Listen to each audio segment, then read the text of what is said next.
que a Arca da Aliança ficou 20 anos na casa de Abinadab.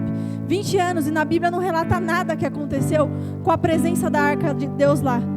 Fica 20 anos, como se Abinadab, tirando uma interpretação minha, como se Abinadab guardasse a arca, zelasse a arca, mas ele não fizesse nada, ele só guardou a arca lá. Isso também é um ponto de alerta, porque não adianta a gente ter a presença de Deus na nossa casa, a gente ter a presença de Deus aqui, se a gente deixa ela de lado. Diferença nenhuma, nada acontece na nossa vida se Deus não estiver no centro da nossa vida. E aqui a gente percebe que logo quando ela vem para a casa de Obed-edom, alguns comentaristas históricos, eles dizem que Obed-edom, ele muda toda a casa dele. Ele planeja toda a casa dele para receber a arca como centro, para priorizar a presença de Deus. E é a partir daí que na Bíblia diz que o Senhor abençoou Obed-edom e toda a sua casa. Alguns comentaristas dizem que eles separaram um espaço para a arca, colocaram luzes, lâmpadas acesas em volta da arca, e Obed-edom, ele era um levita. Então ele louvava, ele prestava um culto a Deus diante da arca. Então ele não só temia, reverenciava, mas ele honrava a presença de Deus. Então a gente tem como uma lição de que quando a gente honra a presença de Deus, quando a presença de Deus está em nosso meio, e a gente muda tudo à nossa volta, a gente planeja tudo à nossa volta para que a presença seja o centro, seja a prioridade, a nossa vida vai ser transformada. Então nesse momento que é um momento de oferta, um momento de entrega e de sacrifício, que a gente venha colocar Deus como o centro da nossa vida, que a gente não venha ofertar porque é um momento de oferta, que a gente não venha fazer um dízimo porque é obrigação, porque eu preciso receber, porque se eu não dizimar, o gafanhoto, o brigador, o devorador vai invadir a minha casa. Não, a gente venha fazer essa oferta, fazer esse dízimo, entregar as nossas primícias com o coração entregue, cientes de que é para Deus, porque como a pastora ministrou, e eu já estou antecipando, ela falou que nós somos mordomos, então nem o dinheiro que está na nossa conta é nosso, é uma responsabilidade que Deus confiou a nós. E quando a gente entende isso, a presença de Deus, ela é manifesta na nossa vida, porque nós ofertamos por amor, nós ofertamos por reverência, e nós ofertamos em gratidão, por Deus ter confiado em nós a essa responsabilidade. Então neste momento que a gente possa estar com os nossos corações e nossas mentes abertas e entregues a fazer a nossa oferta, a entregar o nosso sacrifício como o melhor para Deus. Pai, neste momento nós estamos, Pai, nós te agradecemos, Senhor, pelo dia, por o Senhor ter nos trazido até aqui, Pai, porque se não fosse a Tua mão, a Tua graça, a Tua misericórdia, Pai, nós nem aqui estaríamos, Pai. Então obrigada, Pai, pelo fôlego de vida, Senhor. Obrigada pelo nosso dia, Senhor. Obrigada pela Tua capacitação, Senhor. Obrigado pela Tua provisão, Pai. E neste momento eu quero abençoar cada um que está aqui, Pai, que vai entregar o seu dízimo, que vai entregar a sua oferta, ó Pai, de coração, Pai, em gratidão, Senhor, em honra a Ti e a Tua presença, Pai. Que o Senhor venha multiplicar os celeiros, Pai. Que o Senhor venha com a sua bênção abundante, Pai. E assim como na vida de Obed-edom, Pai, essas vidas venham ser transformadas, ó Pai.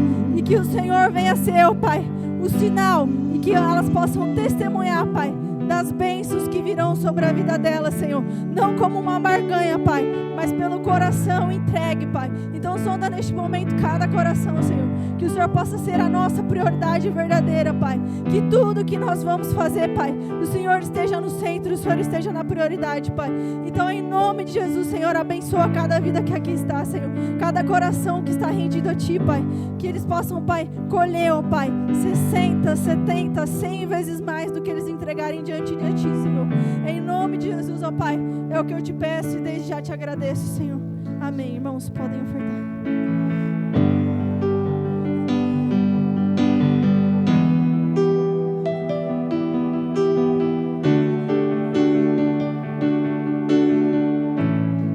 Nós preparamos um lugar para você, só para você, Jesus. Nós preparamos um lugar para você, só para você, Jesus. Oh, nós preparamos um lugar para você, só para você, Jesus. És bem-vindo aqui. Nós preparamos um lugar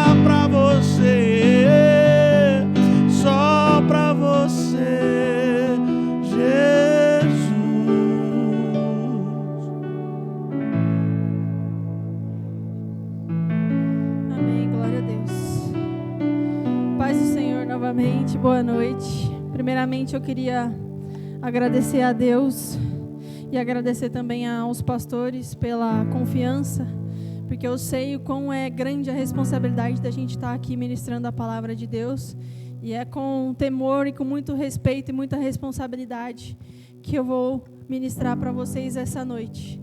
E antes de qualquer coisa, eu queria dizer que essa mensagem veio de confronto direto para mim primeiro. Então, o que eu ministrar para vocês é o que Deus já me confrontou nesse momento de estudo, quando Ele me direcionou nessa palavra. A palavra seria outra, mas no domingo de manhã o pastor Rodrigo ministrou e Deus me direcionou a mudar totalmente o que eu já estava organizando. Então, quando Deus direciona, a gente só obedece. E eu gostaria que os irmãos abrissem em Salmos número 127. Enquanto os irmãos procuram, eu gostaria de recapitular o que a gente tem falado nessa campanha, Prosperando com Responsabilidade. E aí, na primeira quarta-feira da semana, desse mês, a pastora Maísa, ela ministrou sobre a prosperidade com responsabilidade, para que a gente entendesse primeiramente o que é mordomia. E aí, nesse momento, ela ministrou que, como mordomos, nós devemos ter responsabilidade para o que Deus confia em nós. Então, tudo que nós temos, nossa casa, nossa vida, nossa família, nosso emprego, é tudo de Deus. Tudo Deus confiou a responsabilidade em nossas vidas. E quando a gente entende que o que Deus confiou nas nossas mãos não é somente para a gente, é uma responsabilidade, e a gente tem que zelar e ter esse cuidado, a gente consegue entender e se desprender do que é material. E aí, na segunda ministração do pastor André, ele ministrou sobre como prosperar, como viver o propósito da prosperidade. E aí ele explicou pra gente que de nada adianta nós sermos prósperos se o nosso coração e a nossa prosperidade a gente guardar para nós mesmos. Ou seja, Deus nos confia a prosperidade para que a gente abençoe outras vidas. Então a prosperidade não é nossa, é para que a gente possa alcançar outras vidas. E hoje eu estarei ministrando sobre o planejamento, porque para a gente prosperar com responsabilidade, a gente precisa minimamente entender sobre planejamento. E o ponto principal, não adianta nós termos planejamento se Deus, Ele não for o centro das nossas vidas. Se Deus, Ele não for o centro do nosso propósito, do nosso desejo. E então vamos ler aqui em Salmos número 127. E o título dele diz: Cântico da Ascensão de Salomão, ou para Salomão, em algumas traduções. E diz assim: Se o Senhor não edificar a casa, em vão trabalham os que edificam. Se o Senhor não guardar a cidade, em vão vigia o sentinela. Inútil será levantar de madrugada, pousar à tarde, comer do pão de dores, pois assim dá a ele os seus amados o sono. Eis que os filhos são herança do Senhor, e o fruto do teu ventre o seu galardão. Como flechas na mão do valente, assim são os filhos da mocidade. Bem-aventurado o homem que enche deles a sua aljava. Não serão confundidos quando falarem dos seus inimigos à porta. Pai, neste momento nós estamos, Senhor, na Tua presença. A Tua palavra, ela foi lida. O Senhor já ministrou, Pai, a Tua palavra em meu coração, Senhor. Então, neste momento, Pai, eu Te dou total liberdade, Pai. Se for da Tua vontade que toda essa ministração seja mudada, Pai, o Senhor tem liberdade.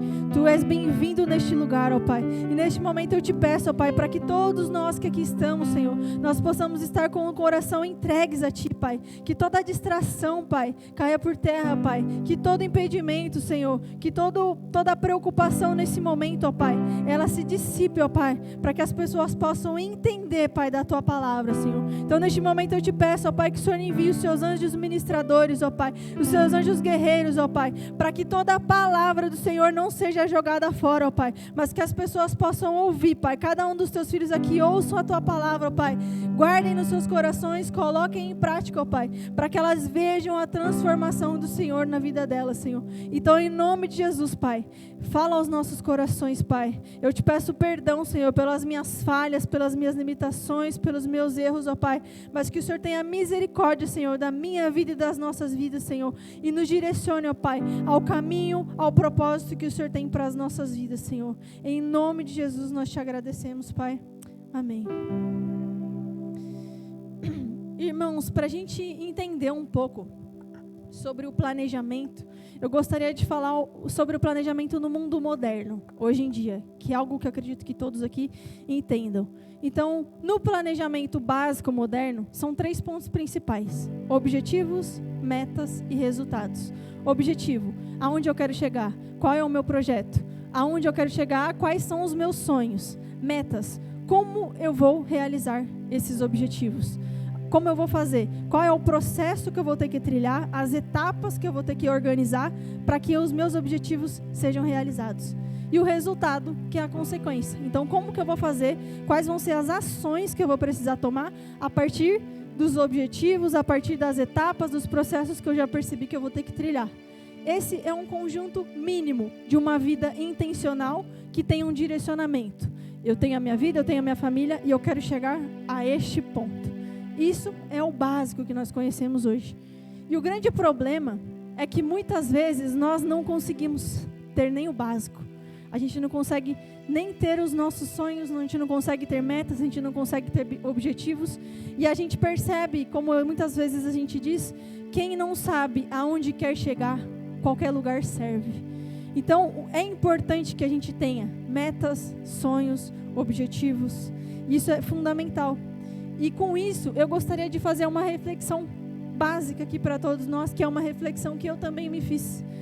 Quais são os seus 5 maiores sonhos? Vocês têm? Quais são os teus 3 próximos projetos, 3 próximos planejamentos que vocês têm? Você tem um plano para alcançar aquilo? Você já trilhou as metas, já definiu as etapas, os processos para você alcançar os seus sonhos? Como você tem feito para alcançar esses sonhos? Você já tem iniciado? Você está na parte do planejamento? Você já iniciou? Você já está tomando uma ação? O que a gente precisa fazer? O que vocês precisam fazer para que os seus objetivos, os seus sonhos se tornem reais? Porque às vezes a gente deixa de sonhar, deixa de planejar por conta de pessoas, por conta de comentários, por conta da gente não confiar em nós mesmos. Às vezes a gente entrega tudo que a gente queria viver, porque a gente acontece uma situação onde nós nos frustramos, nós nos decepcionamos e a gente abandona aquilo. Só que a gente precisa ter um destino, a gente precisa ter um objetivo para a gente alcançar. Só que de tudo isso é uma visão limitada, porque o que importa é o planejamento segundo a ótica bíblica. E para a gente entender sobre isso, é algo complementar. Na ótica bíblica, o planejamento, o nosso objetivo, ele passa a ser um propósito. Por quê? Porque um objetivo, quando a gente alcança, acabou. Já concluí meu objetivo. Só que o propósito, ele se estabelece ao longo dos anos. O propósito, ele continua, ele perdura. A meta que nós temos, ela passa a ser uma transformação. Porque a meta, quando a gente bate a meta, está concluído também. Só que a transformação, ela é constante. Ela é dia após dia, em constante evolução. E depois disso, no resultado, na ótica bíblica, isso se transforma em legado. Porque o resultado, você concluiu, também acaba. O legado, ele se estende. E ele perdura de geração em geração.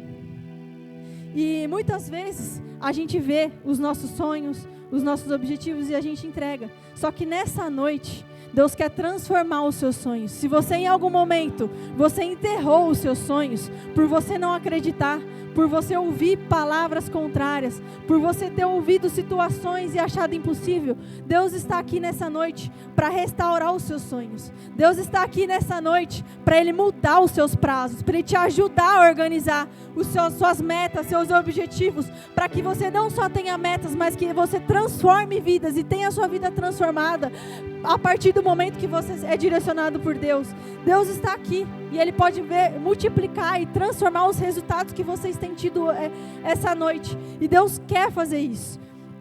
Deus está aqui para trazer uma transformação. E Ele não quer que os seus objetivos sejam somente concluídos, mas Ele quer que os seus objetivos sejam um propósito, para que tenham um legado para a sua geração, para os seus filhos e para as próximas gerações que aqui virão. E em Salmo 127, ele vai nos ajudar a ampliar muito essa visão sobre um planejamento e responsabilidade.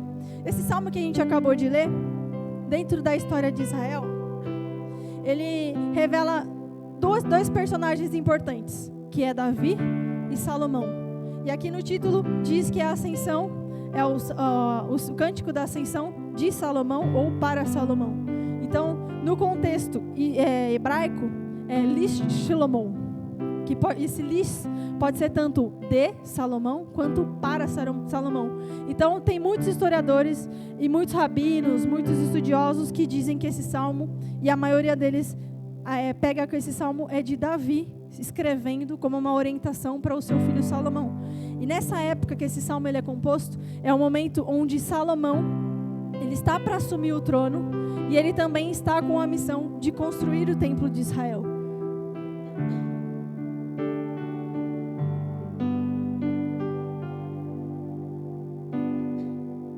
Mas para a gente conseguir entender com profundidade esse salmo, a gente precisa correr ao texto bíblico. E aqui no início, no versículo 1 diz assim: se o Senhor não edificar a casa. E perceba que Davi ele diz edificar. E edificar não é somente um contexto de você construir uma estrutura física. No pensamento hebraico, as palavras têm mais sentidos, mais propósitos do que o literal. Então, no contexto hebraico, não significa apenas a gente levantar as paredes, só que significa a gente construir algo que tenha um fundamento, um propósito e que tenha continuidade. E aí, para a gente entender um pouco sobre o significado de casa na mentalidade bíblica, não é apenas também uma estrutura física, um lugar de proteção, um abrigo. A casa, no contexto hebraico, ele fala sobre vida, sobre família, sobre legado e sobre destino. Ou seja, é uma construção da vida inteira. Resumidamente, esse versículo sobre edificar a casa. Davi está falando sobre uma construção física também, que tem relação com o templo, mas o principal, uma construção de uma vida inteira.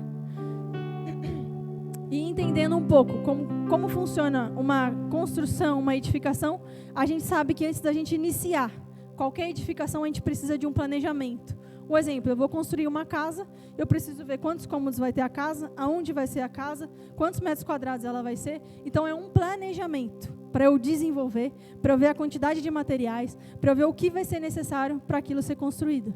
Então, a gente precisa de um planejamento antes de edificar e de construir qualquer coisa.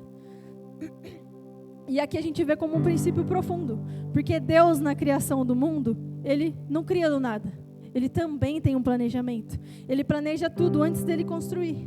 E o principal, antes da gente planejar alguma coisa, a gente precisa ter um propósito.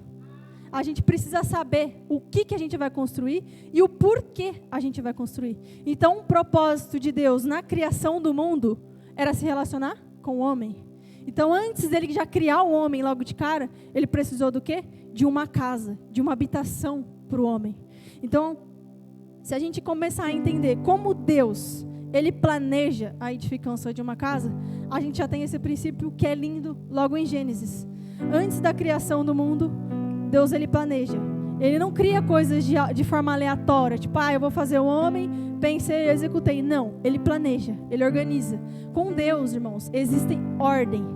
A gente não vai conseguir ver bagunça com Deus, a gente não vai conseguir antecipar processos, pular fase com Deus. Com Deus existe ordem. Então, a partir do momento que Ele inicia o desejo da criação, Ele planeja. Ele diz, antes dele dizer, façamos o homem, Ele diz, no princípio criou Deus os céus e a terra. Ou seja, primeiro Ele cria o princípio. O princípio é o que dá o início a tudo. É o que faz com que haja tempo, com que haja espaço, com que haja matéria. E a partir do momento que Deus cria isso, Ele já separa a luz das trevas, Ele já estabelece um espaço e Ele já segue todo o processo da criação que nós sabemos. Ou seja, não é improvisado. Tudo tem um propósito. E quando a gente entende e começa a meditar no princípio, que a palavra é Bereshit, como teve na cantata do ano passado, a gente vê que a casa, o significado de casa em hebraico, significa B. É a letra B do alfabeto hebraico, que significa Beit. Então a gente vê que a casa é o Beit. E Deus, em todos os momentos que ele fala sobre ele diz que ele é um Deus único, que ele é um, e que ele não divide a sua glória com ninguém. Então, para a gente entender, Deus, ele é representado no alfabeto como a letra A, que é o Aleph. E a gente consegue entender, e é muito interessante porque no princípio, no início de Gênesis, ele poderia colocar um Aleph, para ele ser o princípio, porque ele é único, ele não divide a glória dele com ninguém. Por que ele colocou Bereshit? Por que ele deixou o B, a casa, no início? E isso é muito lindo, porque isso mostra que o Aleph está antes do B, ou seja, Deus está antes da criação, Deus está antes da casa, Deus está antes da morada. E a gente vê isso, o próprio Jesus acaba dizendo, a casa de meu pai há muitas moradas, vou preparar-vos um lugar. Ou seja, Deus, ele já estava antes, ele já tinha moradas.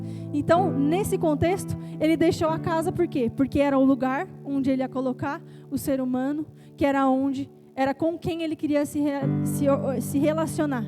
E o lindo disso é porque ele cria o lugar, ele cria o ser humano, para aí sim ele manifestar a sua glória, para aí sim ele manifestar a sua presença no ambiente onde o ser humano está. E às vezes isso nos faz ter um entendimento muito grande, porque às vezes a gente quer mudar o processo, a gente quer que Deus se manifeste para a nossa casa ser organizada, a gente quer que Deus faça para depois a gente mudar. Só que, como eu disse, Deus é um Deus organizado. Ele não vai manifestar a sua glória em um lugar bagunçado. Então, primeiro, ele nos pede autorização, porque Deus não é um Deus invasivo. Então, a partir do momento que a gente autoriza, ele muda a nossa vida, ele transforma a nossa vida, para aí sim ele manifestar a glória dele em nossas vidas. E a gente precisa entender que o nosso plano, nosso lugar nesse plano de Deus, precisa ser um lugar de humildade, porque a gente precisa reconhecer que a gente depende da presença dele para tudo. Só que a gente quer sempre mudar as ordens, só que Deus, ele quer organizar tudo. E linkando para essa questão de organização de Deus e a presença, a casa de Deus, para a gente ter uma vida com Deus, a gente ter a presença de Deus nas nossas vidas, eu queria fazer uma reflexão. Qual tem sido a nossa casa hoje? Deus tem sido a morada da nossa casa? O que nós temos colocado para que Deus manifeste a glória dele na nossa vida? Nós temos feito alguma coisa? Ou nós temos apenas priorizado o nosso dia a dia, a nossa rotina, o nosso trabalho? Nós temos dado lugar, organizado a nossa vida para que Deus se manifeste em nosso meio?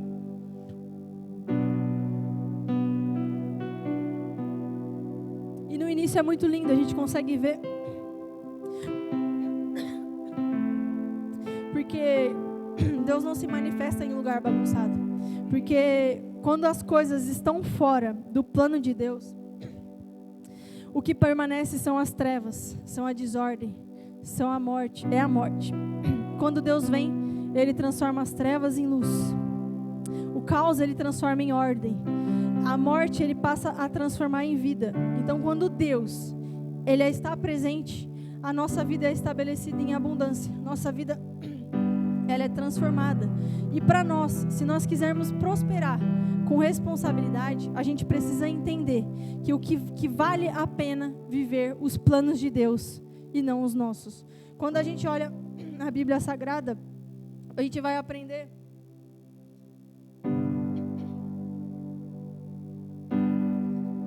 que o planejamento para a criação do mundo, ele é sustentado por 3 pilares: a sabedoria, o entendimento e o conhecimento. Nós vamos ler Provérbios, capítulo 3, versículo 19 e 20. Eu vou ler rapidinho, os irmãos podem anotar para depois ler se quiserem. O Senhor, com sabedoria, fundou a terra, com entendimento, estabeleceu os céus, e pelo seu conhecimento, os abismos romperam, as nuvens destilam o orvalho. E para a gente seguir também, Provérbios 24, versículo 3 e 4. Novamente, com sabedoria se edifica a casa, com entendimento se estabelece. pelo conhecimento se encherão os seus cômodos. Logo a gente consegue perceber que o planejamento de Deus para edificar uma casa, ele sempre vai exigir de nós sabedoria, entendimento e conhecimento. A sabedoria, ela fala da gente trocar a nossa vida, a nossa visão, a nossa estratégia pela visão e pela estratégia de Deus. O entendimento é onde a gente troca o nosso conhecimento, o nosso direcionamento, as nossas razões, as nossas certezas pela vontade de Deus, pelo direcionamento de Deus e pela capacitação de Deus. E aí a gente consegue ter um equilíbrio na nossa vida.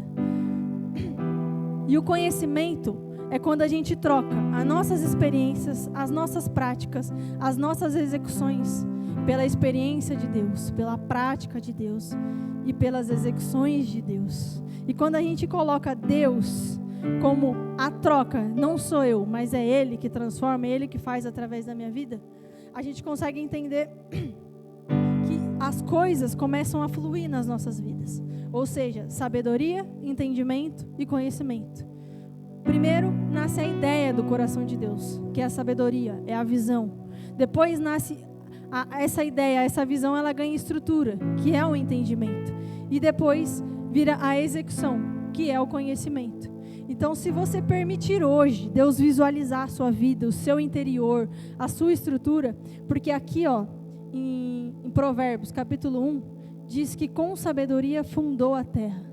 Ou seja, se a nossa visão for alinhada à visão de Deus, a nossa fundação vai estar alicerçada em Deus. O nosso coração vai estar enraizado em Deus. E quando a gente faz isso, se a gente permitir que o nosso coração, os nossos planos estejam enraizados de Deus, Deus vai nos aprofundar, Deus vai nos direcionar. E todos os planos que nós tivermos, que estiverem ligados com a vontade de Deus, nós vamos romper. Então nós vamos romper espiritualmente, nós vamos romper no nosso casamento, nós vamos romper na nossa profissão e em todas as áreas da nossa vida, e principalmente na espiritual, porque nós vamos colocar Deus como centro dela. Deus, Ele não planeja e constrói. Ele planeja e Ele ensina o homem a seguir esse planejamento. Ele ensina o homem a seguir segundo o seu planejamento. E nós vamos ver isso na construção do próprio tabernáculo, onde Deus, Ele capacita Bezaleel para construir o tabernáculo. E Ele chama Bezaleel, no momento que Deus fala com Bezaleel, e Ele enche Bezaleel do Espírito Santo, enche de sabedoria, de entendimento e de conhecimento para realizar a obra. Em Êxodo 31, versículo 1 e 5 diz isso. E disse mais o Senhor a Moisés: Eis que chamei pelo nome Bezaleel, filho de Uri, filho de Ur, da tribo de Judá, e o enchi com o Espírito de Deus.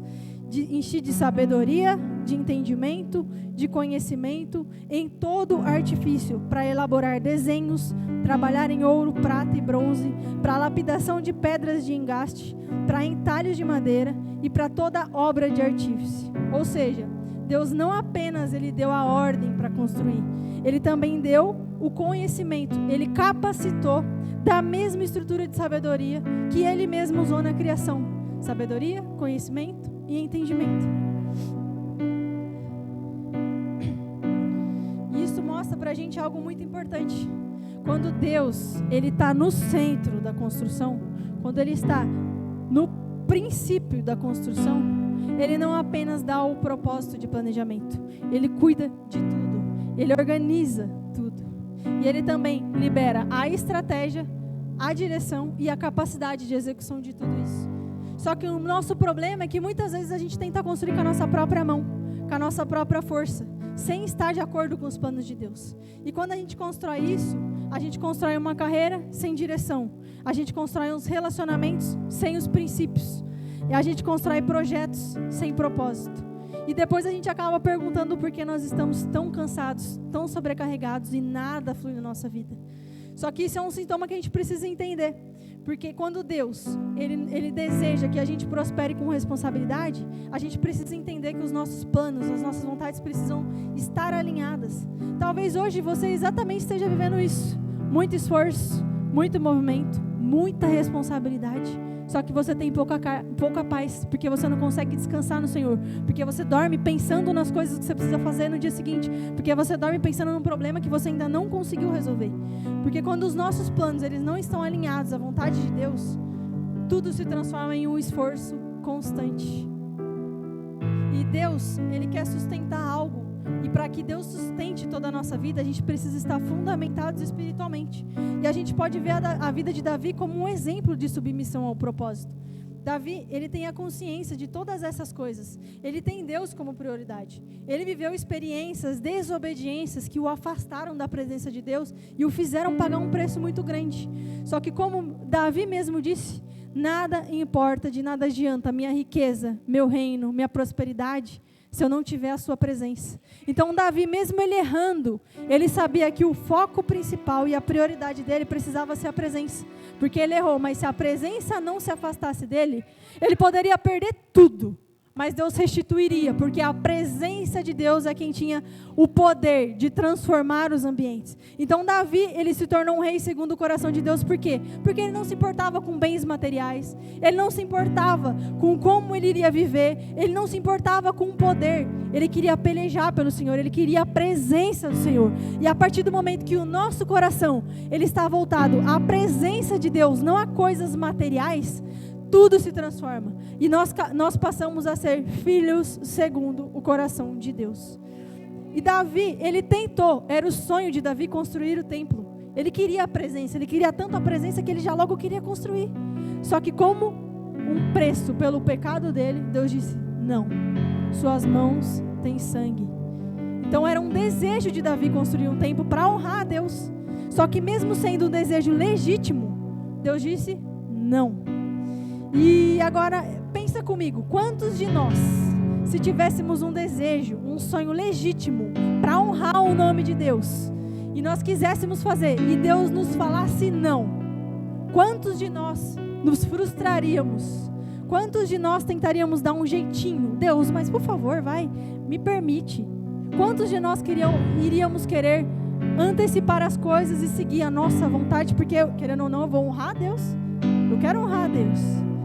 Isso nos faz entender algo grandioso de Davi, porque ele se submete à vontade de Deus, porque ele exatamente sabe que se ele desobedecesse de novo, ele ia pagar um preço, e obedecer sempre é melhor do que sacrificar.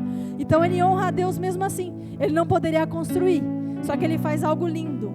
Não sou eu quem vai construir, vai ser o meu filho Salomão, só que eu vou preparar o caminho para ele, eu vou planejar tudo. Então ele organiza os recursos, ele planeja os detalhes, ele levanta os materiais necessários para a construção do templo, ele estrutura tudo, e depois ele só entrega para Salomão executar. Isso revela para a gente algo muito forte, porque o planejamento bíblico não é só sobre a gente executar e realizar as coisas, é a gente obedecer, é a gente ouvir a voz de Deus, a gente estar atento ao que Deus quer de nós. O planejamento bíblico, ele é sobre participar do propósito de Deus. Não necessariamente você ser o principal, você ser o centro daquele planejamento. Porque às vezes, outra pessoa é quem vai construir. Você só vai participar do planejamento.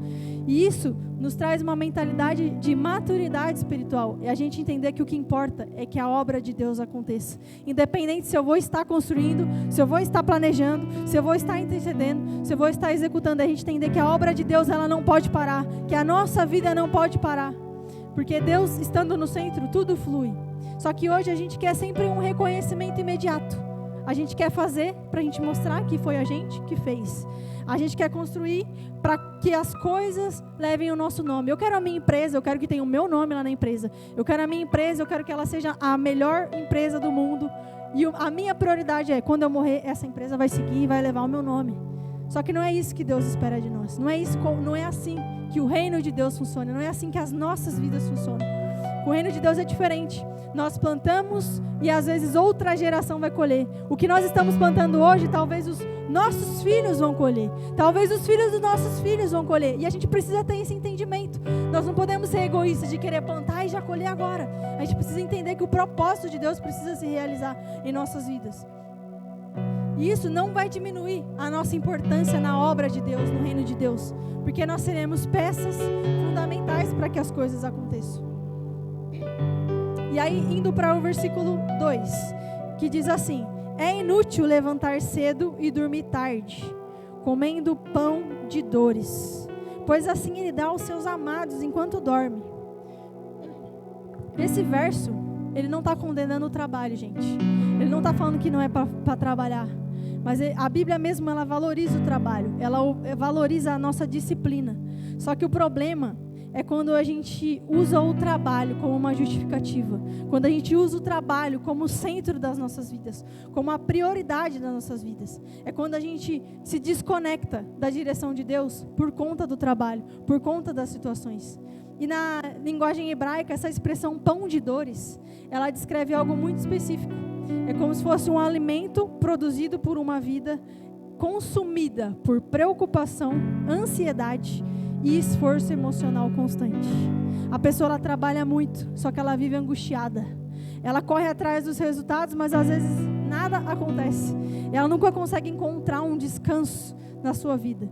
E aqui é um contraste muito profundo ali entre Davi, que ele está ensinando a Salomão. Porque existe uma diferença entre você trabalhar com Deus e você trabalhar tentando substituir Deus. Quando Deus está no centro das nossas vidas, do nosso planejamento, o nosso trabalho ele gera frutos. Só que quando Deus ele é deixado de lado pelo trabalho, por nossas ansiedades, porque por nós queremos fazer as coisas do nosso jeito, o trabalho, ao invés de ele produzir um fruto, ele gera um cansaço, ele gera uma pressão e ele gera um medo de perder aquilo que foi conquistado. E nesse ponto, a gente entra no conselho que Davi ele entrega a Salomão, sobre como conduzir a sua vida e planejar o seu reinado segundo a vontade de Deus. E em 1 Reis capítulo 2, Davi dá esse conselho para Salomão, se eu não me engano é o versículo 2, 3 e 4. E um dos primeiros conselhos que Davi dá a Salomão é: seja forte. E aqui não é força masculina, não é força militar, não é nada disso. A força que Davi está falando é constância espiritual.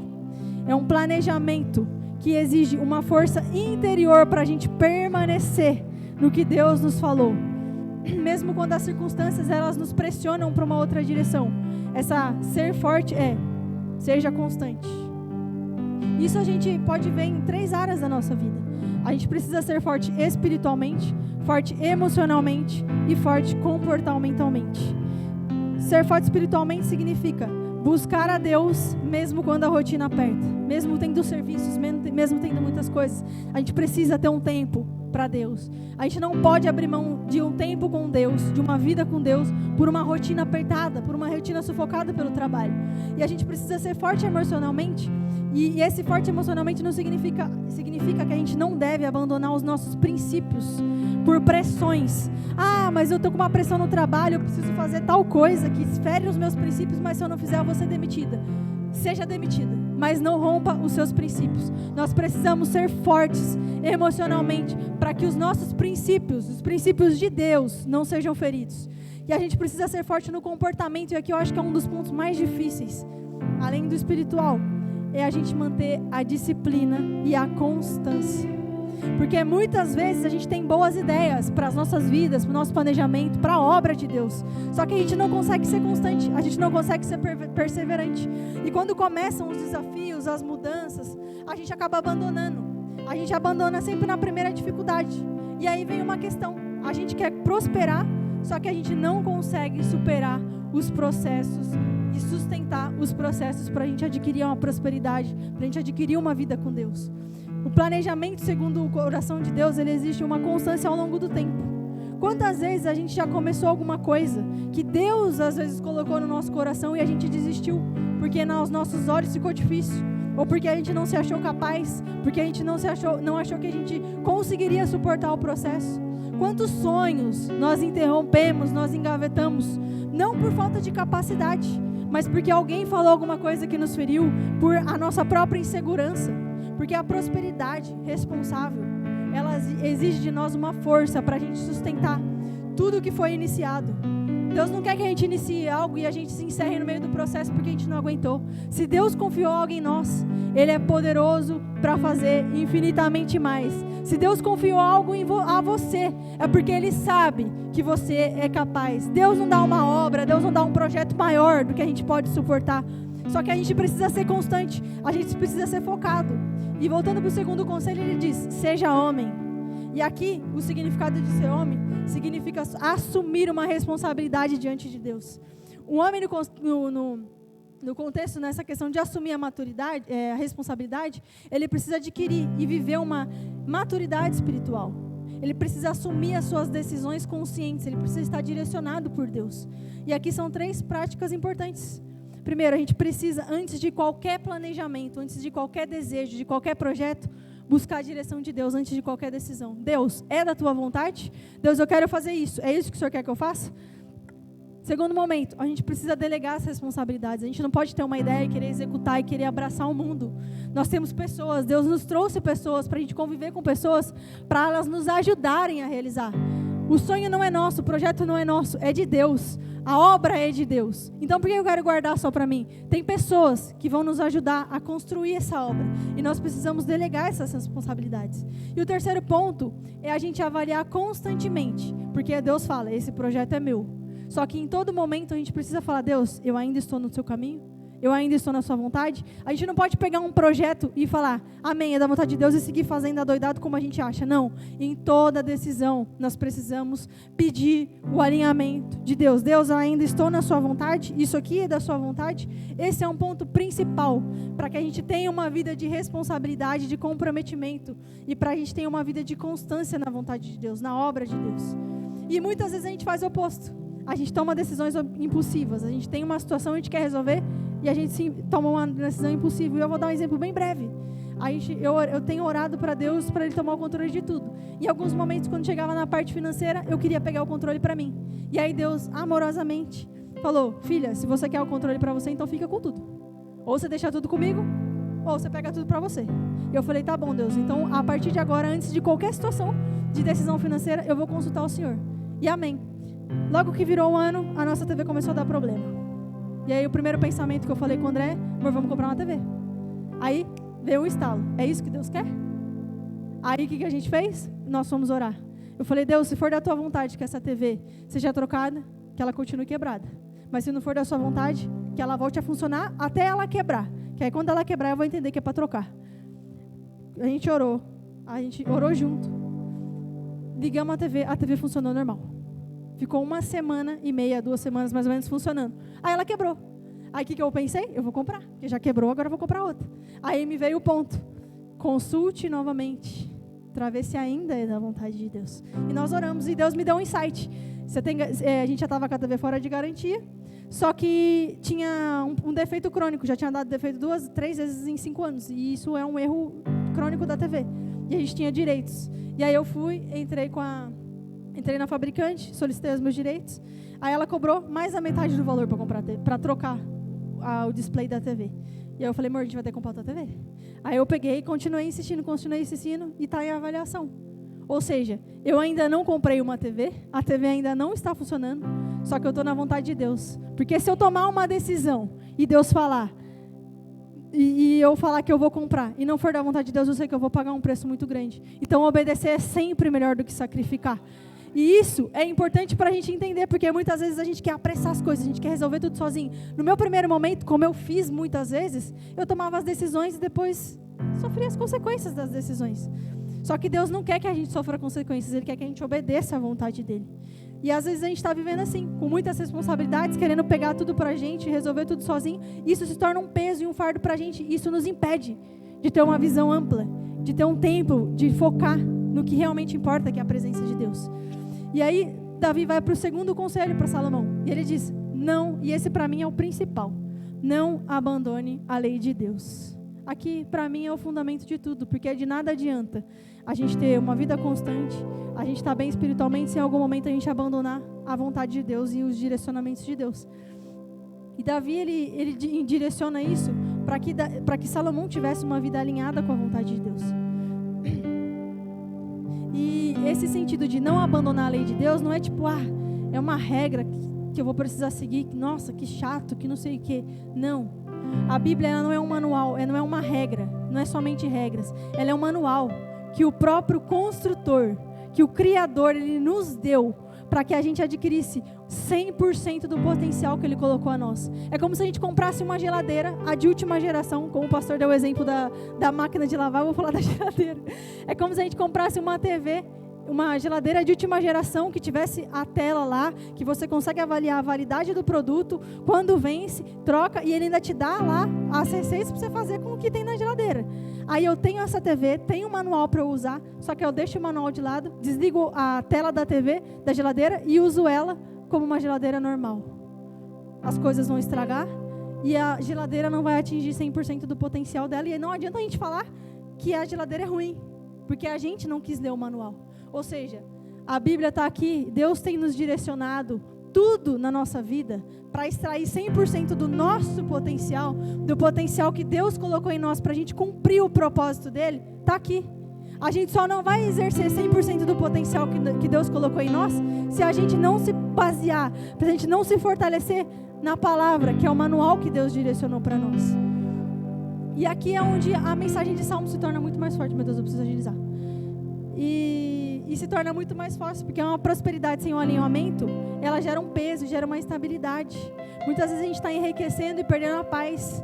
Muitas vezes a gente está construindo coisas, crescendo profissionalmente, só que a gente está perdendo a nossa família. A gente está perdendo os nossos relacionamentos porque a gente não tem tempo, porque a gente está cansado, porque a gente está estressado.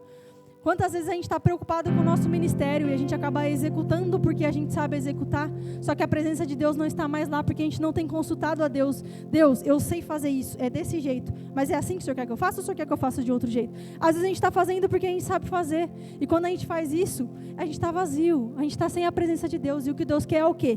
Eu sei que você sabe, mas me consulte. Porque esse é um dos erros que Salomão comete futuramente. Ele sabe, Deus dá a ele a sabedoria, Deus dá a ele o conhecimento. Então, indo para o versículo 3 para a gente agilizar. Os filhos são a herança do Senhor, uma recompensa que Ele dá. E aí, dentro da cultura hebraica, esses filhos como herança, ele não está falando somente de uma descendência biológica, de a Dani é mãe da Mel. Não, ele está falando que os filhos, eles representam uma continuidade, representam um legado e um futuro para aquela família, para aquela linhagem. E para o pensamento judaico, isso é muito importante, porque eles avaliam os filhos como parte da sua herança, da sua geração. Eles não avaliam somente os seus bens materiais, seus patrimônios, sua riqueza. Eles avaliam o seu legado. O que você tem ensinado para os seus filhos? Que caminho eles vão trilhar? Eles vão ser ricos, prósperos, mas sem direcionamento, sem a presença? Ou eles vão seguir o seu caminho, trilhar os seus caminhos na presença de Deus? Porque de nada adianta, irmãos, a gente construir palácios, a gente construir riquezas, se a nossa geração não estiver fundamentada na palavra. De nada adianta a gente ter poder, a gente ter reconhecimento, ter sabedoria, se a nossa geração não tem a palavra, não tem um legado para seguir. Porque muitas vezes a gente planeja carreira, negócio, propósito, posicionamento social. Eu quero status. Quando eu morrer, eu quero que esse status seja lá, que as pessoas vejam. Por exemplo, o dono lá da Apple, ele é famoso, ele construiu tudo, ele tem um império, ele morreu, mas segue. O legado dele continua. Só que não é esse o legado que Deus quer para as nossas vidas. Deus quer um legado nas nossas gerações. Deus quer um legado espiritual, que vai deixar um marco para as gerações. E aqui no versículo 7, para a gente agilizar.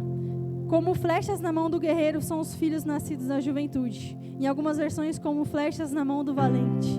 E essa parte do valente, ela é muito forte. Porque na história de Davi, em Samuel, 1 Samuel, se eu não me engano, e Reis também, fala um pouco sobre os valentes de Davi. E os valentes, eles eram pessoas improváveis, que logo que Davi foi ungido rei e Saul começa a perseguir ele, esses valentes, antes de serem valentes, eles eram pessoas improváveis, pessoas que as pessoas desmereciam. E aí, Davi, ele reúne esses valentes passam a ser parte do seu exército. E não só parte do exército, mas eles se tornam os valentes, porque os improváveis, Deus escolheu para aquela obra. Os improváveis, eles estavam com o coração voltados a Deus. Então esses valentes não eram pessoas de status, eram pessoas improváveis que Deus transformou a vida deles, pessoas improváveis que Deus escolheu para uma missão, e essas pessoas eram fiéis a Davi. E a partir do momento que elas entram por corpo ali dos guerreiros, elas começam a criar habilidades. E elas se tornam as pessoas mais habilidosas do exército. E elas se tornam os valentes porque eles eram selecionados. Não era qualquer pessoa que entrava nesse grupo de valentes. Eram pessoas específicas. E não eram só por habilidades que Davi selecionava. Era por um ponto principal, que era a presença de Deus. Então esses valentes eram pessoas improváveis, mas que tinham a presença de Deus nas suas vidas. E por conta da presença de Deus nas suas vidas, Deus as transformou em grandes guerreiros, em guerreiros valorosos, em guerreiros vitoriosos. E aqui, como flechas na mão do valente, ele quer dizer o quê? Uma flecha, ela não serve para ela ficar parada, mas ela precisa atingir um alvo. E um valente é uma pessoa não só preparada, mas posicionada diante a vontade de Deus. Eram guerreiros que eles iam para a frente de batalha para pelejar pelo Deus que eles serviam. Então, antes de qualquer guerra, eles consultavam a Deus, eles se direcionavam a Deus, e quando Deus falava, vai que eu estou com vocês, eles iam e a vitória era garantida. Então, essas flechas que representam filhos, elas não são somente os filhos. Então, hoje a gente pode se ver como improváveis, mas Deus está aqui hoje para nos fazer os valentes que vão direcionar os filhos, os valentes que vão mostrar o alvo, apontar a direção, porque não basta somente a gente mirar, a gente precisa saber se a gente precisa acertar um alvo longe, que a gente vai ter que mudar uma posição da flecha, ou se a gente precisa acertar perto.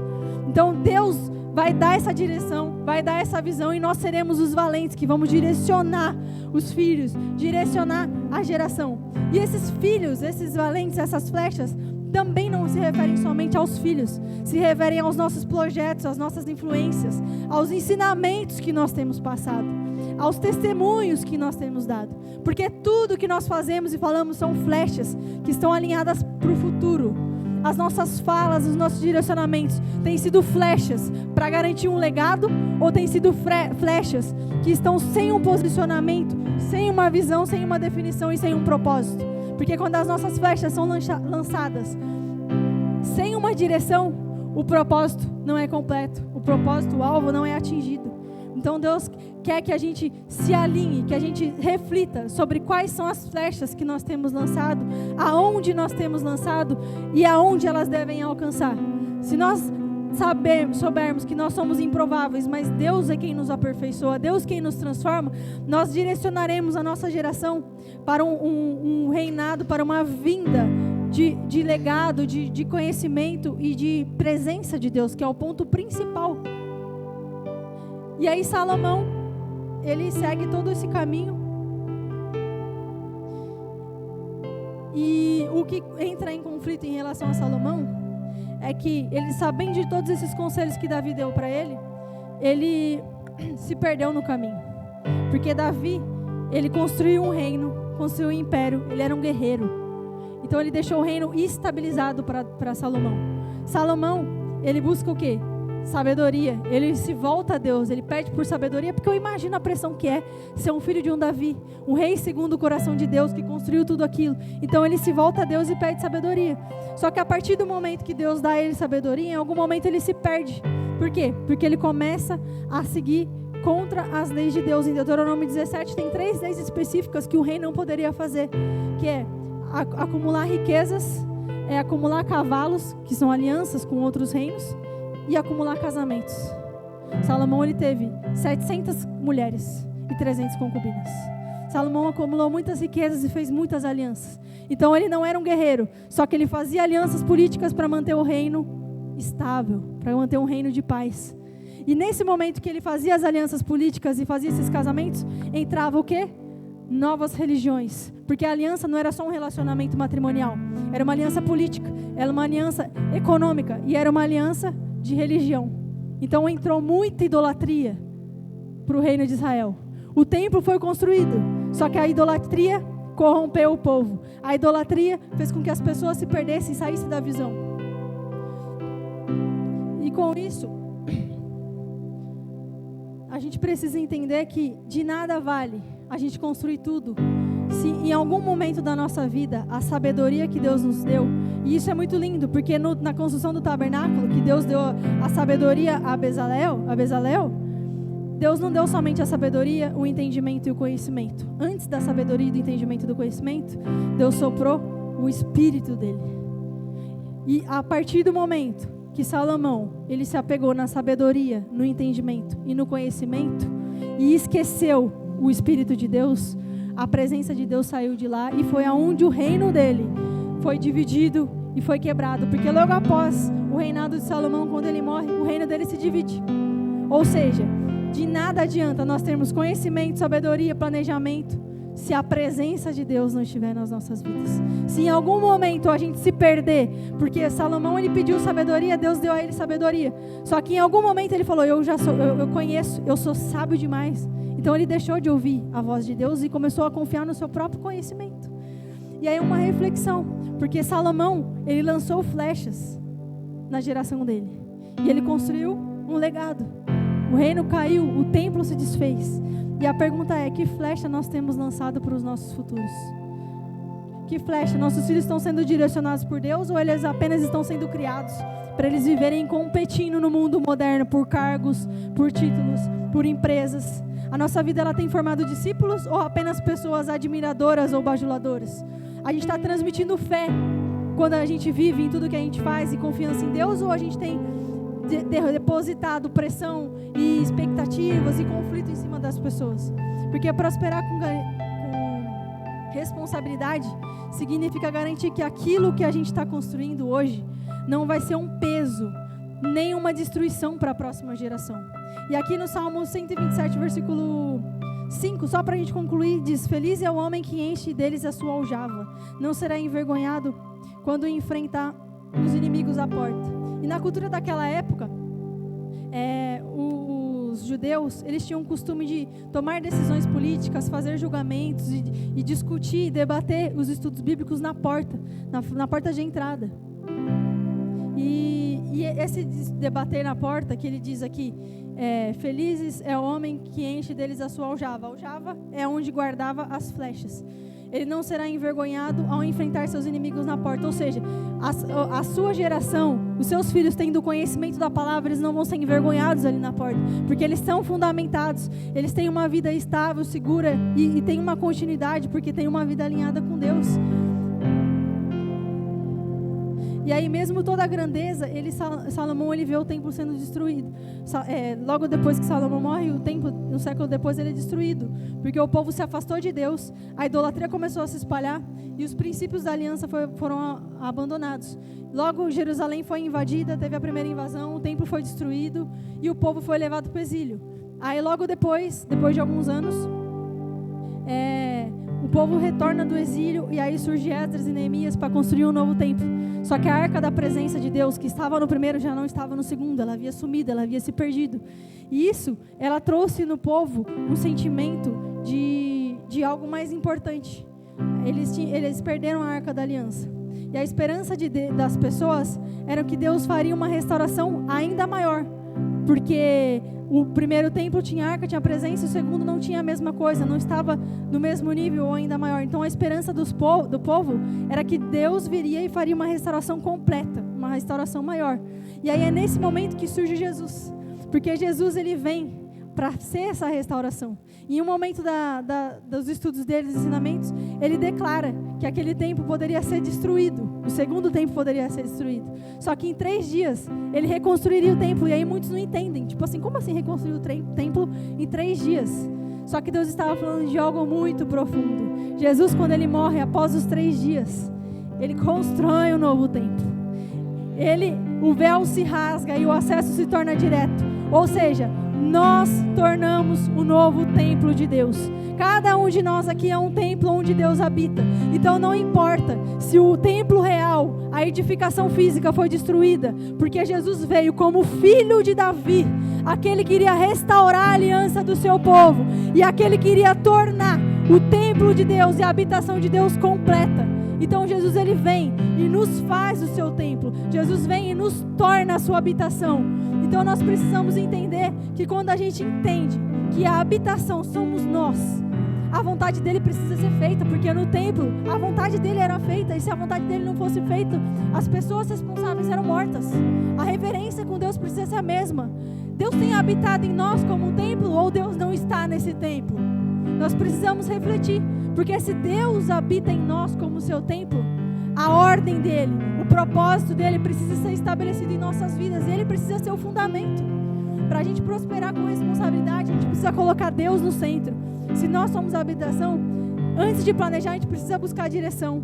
Antes da gente construir qualquer projeto, qualquer sonho, qualquer ideia, Deus precisa estar alinhado. O nosso coração precisa estar alinhado com a vontade de Deus. Porque quando Deus constrói, há descanso. Quando Deus constrói, há direção.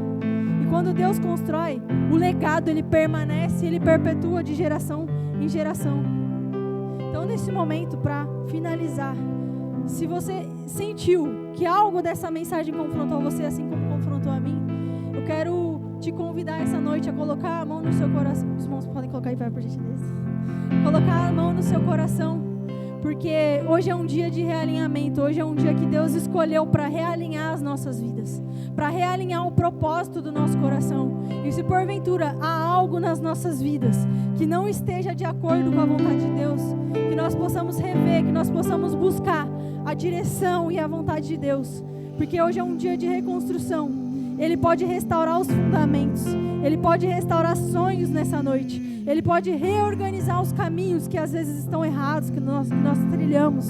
Deus pode transformar o nosso esforço, que tem sido desgastante, que tem sido tribuloso, em propósito. Deus quer transformar os nossos objetivos, as nossas metas e os nossos resultados em propósito, em constância e em legado, para que o nome dele seja glorificado nas nossas vidas e através das nossas vidas. Então, neste momento, coloque a mão no seu coração e nós vamos orar. Pai, nós te agradecemos, Senhor, pela Tua palavra, Senhor, pelo Teu direcionamento. Pai, que nós possamos, ó Pai, estar com o coração entregue a Ti, Senhor. Nos perdoa, ó Pai, por todas as vezes que nós deixamos os nossos desejos, a nossa ansiedade, a nossa angústia, ó Pai, tomar conta das nossas vidas, ó Pai, e tirar de Ti, Senhor, todo o poder, toda a honra e todo o direcionamento, ó Pai. Nos perdoa, ó Pai, por todas as vezes, Senhor, que nós deixamos de confiar em Ti, Pai, que nós corremos atrás de coisas materiais, Senhor, e nós deixamos a Tua presença de lado, ó Pai. Que o Senhor venha organizar, Pai, as nossas vidas, Senhor. Nós te autorizamos, Senhor, a vir com a Tua mão poderosa, ó Pai, e organizar a nossa vida, Senhor. Nos ajude, ó Pai, a termos um planejamento, Pai. Seja o Senhor, Pai, o nosso planejamento, ó Pai. Seja o Senhor, ó Pai, a nossa direção, o nosso alvo, a nossa sabedoria, o nosso entendimento e o nosso conhecimento, ó Pai. Que nada que a gente construa, Senhor, seja pela força do nosso braço, porque nós não temos nem força, Pai. O Senhor é quem se aperfeiçoa, Pai. O Senhor é quem nos capacita, Senhor. Então nos direciona, ó Pai, em tudo que nós fizermos, ó Pai. Nós queremos a Tua presença, Senhor, em nossas vidas, Senhor. Nos direcione, Pai, para que a gente venha transmitir, Senhor, um legado para gerações futuras, ó Pai. Que as nossas falas, Senhor, que os nossos direcionamentos, Senhor, que os nossos projetos, Senhor, sejam legados, ó Pai, sejam instruções, Senhor, sejam caminhos do Senhor para a vida de outras pessoas, Senhor. Pai, se nas nossas empresas, se no nosso serviço, ó Pai, o Senhor deixou de ser o centro, ó Pai. Se na nossa empresa, Senhor, não tem um propósito, mas um objetivo, Senhor. Que o Senhor venha converter, Senhor, os objetivos da nossa empresa em propósitos que vão propagar o Teu reino, Pai. Em propósitos, ó Pai, que vão glorificar o Teu nome e abençoar a vida, Senhor.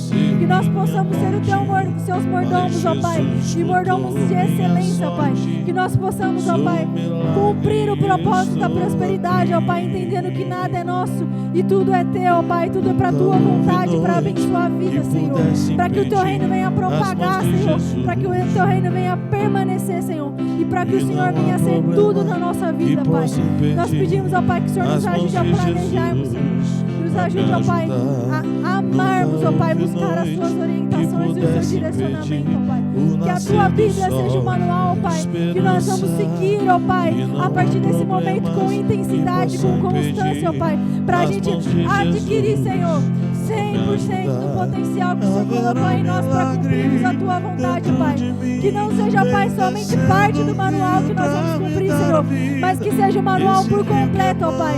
E que a gente não só leia esse manual, Pai, mas que a gente pratique, que a gente ative, ó Pai. E que a gente use de todas as atividades e todas as qualidades e atribuições do potencial que o Senhor direcionou a nós, Senhor. Pai, que a gente não se sabote, ó Pai. Que a gente possa ser constante, ó Pai, em tudo que nós decidimos, ó Pai, de acordo com a Tua vontade, Senhor. Se tem algum sonho, Senhor, que nós engavetamos, ó Pai, que nós desistimos, ó Pai, por não confiarmos em nós mesmos, ó Pai, por não acreditarmos que eram os Seus sonhos, ó Pai. E se esses sonhos estão na Tua vontade, Senhor, desengaveta eles nesse momento, ó Pai. Que nós possamos a queimar, Senhor, por viver a Tua vontade, por viver os Teus sonhos, Senhor. E que não haja medo, que não haja trava, que não haja nada, Senhor, que nos paralise, Senhor, que nos impeça de viver o que o Senhor tem para nós, Senhor. Senhor, blinda a nossa mente, Senhor, nosso emocional, Senhor, o nosso comportamento, ó Pai, e o nosso espiritual, Pai, que eles possam estar alinhados com a Tua vontade, Senhor. Se porventura alguma coisa, Pai, que não esteja alinhada, Senhor, seja nosso comportamento, nosso pensamento, ó Pai, e nossa falta de fé, Senhor, alinhe esta noite, Pai, que o Senhor venha nos direcionar, Senhor, que o Senhor venha, ó Pai, ser tudo para nós, Senhor. Que assim como Obed-Edom, assim como Davi, que entendiam que a Tua presença, Pai, precisava ser o centro, Pai, e que sem ela nada nós podemos fazer, Pai. Que sem ela, Pai, nosso esforço não é em vão. Nós colhemos pão de dores, ó Pai. Que nós podemos entender, Pai, que a Tua presença é o que nos fortalece, que nos direciona e que nos atrai, Senhor, a viver o que o Senhor tem para nós, Senhor. Então, em nome de Jesus, Senhor, a Tua palavra foi ministrada, ó Pai, e que ela tenha sido como uma flecha na mão do valente, ó Pai, no coração de cada um dos Teus filhos, ó Pai, e que ela atinja o alvo, ó Pai, e que esse alvo, ó Pai, seja transformado e se torne uma flecha na mão do valente, Pai, em outras vidas, Senhor. Que a Tua palavra venha gerar frutos, ó Pai, que cada vida aqui venha gerar frutos, ó Pai, e venha transmitir, Senhor, um legado para outras gerações, mas não um legado de destruição, não um legado de desalinhamento, mas um legado da Tua presença como centro, da Tua vontade alinhada em nossas vidas, Senhor. Em nome de Jesus, Senhor, eu Te agradeço pela Tua bondade, pela Tua misericórdia, pelo Teu amor e pela Tua graça em nossas vidas, Senhor. Obrigado por nós estarmos vivos, obrigado por nós estarmos com saúde.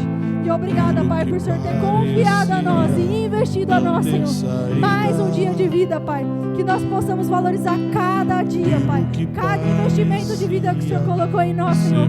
Para cumprirmos o Teu propósito, Senhor. Em nome de Jesus eu Te agradeço, Senhor. Amém.